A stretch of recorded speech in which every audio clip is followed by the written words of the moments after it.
एक नई बात पहली बार मैं साझा कर रहा हूँ आपके सामने, और वो भी इसलिए कर रहा हूँ कि सेवा भाव कैसे मन में आता है और कैसे जागना चाहिए।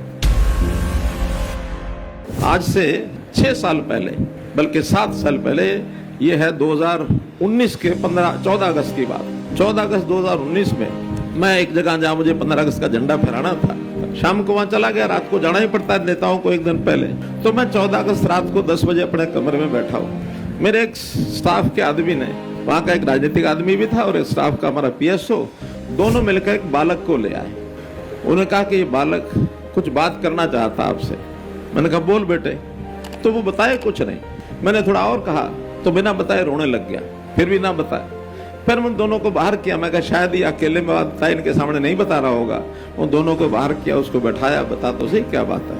वो कहता जी मेरी पहचान कोई नहीं है, मुझे लोग पूछते हैं तू किसका है, कौन है, मुझे पता ही नहीं मैं कौन हूँ, मैं किसका हूँ। उम्र हो गई थी उसकी शायद 20-22 साल, 24 साल ऐसी हो गई थी।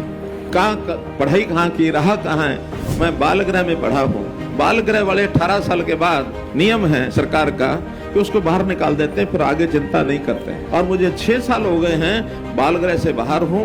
पक्का रहने का ठिकाना नहीं है।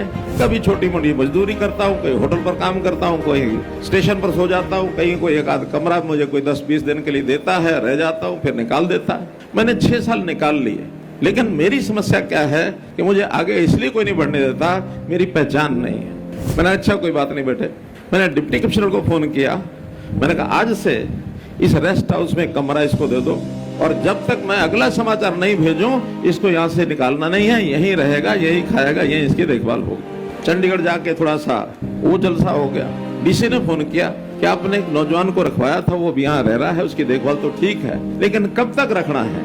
मुझे भी लगी कि ये सदा हमेशा थोड़ी रहेगा। मैंने कहा एक सज्जन थे, जानकार थे, मैंने कहा भाई तो इसको बस रख ले, पता नहीं कौन है, कहां से आया, लेकिन गारंटी मेरी, कुछ तेरा बिगाड़ दे तो उसकी भरपाई मैं करूंगा, तो उसको अपने पास रख ले। रख लिया, मेरी बात पर यकीन कर लिया, भरोसा कर लिया। बड़ा होने लगा। अब उससे मिलना भी जुलना कभी हो जाता था। मैंने पूछा कि ऐसे बच्चे और कितने हैं जैसा तुम हो।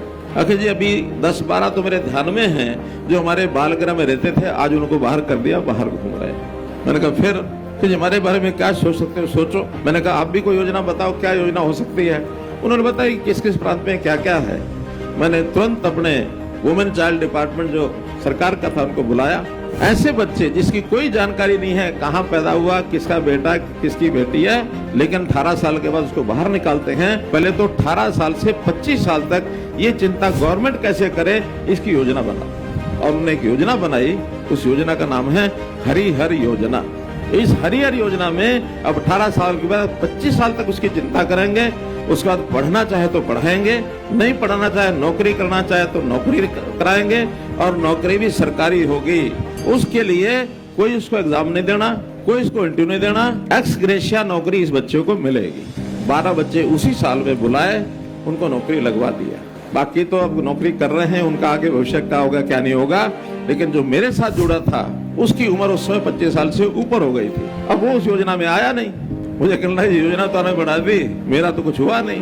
मैंने कहा देखो भाई, अपने बारे में नहीं सोचा करते, सबके बारे में सोचा करते। योजना बन गई, आगे समस्या किसी को नहीं आएगी, तुम्हारी चिंता मैं करूंगा। योजना में थोड़ा ढील दिलवाई, उसकी नौकरी लगवाई, फिर उसकी शादी करवाई। मैंने कहा अब तेरा परिवार हो गया, जहां मर्जी रहना रहे। अब ये पहली बार मंच से बोल रहा हूं, मुझे कहा थोड़ी किसी ने, कोई प्रेशर थोड़ी था, सरकार का नियम भी नहीं था, लेकिन आप लोगों ने ताकत दी नियम बनाने की। मैंने नियम भी बनवा दिया।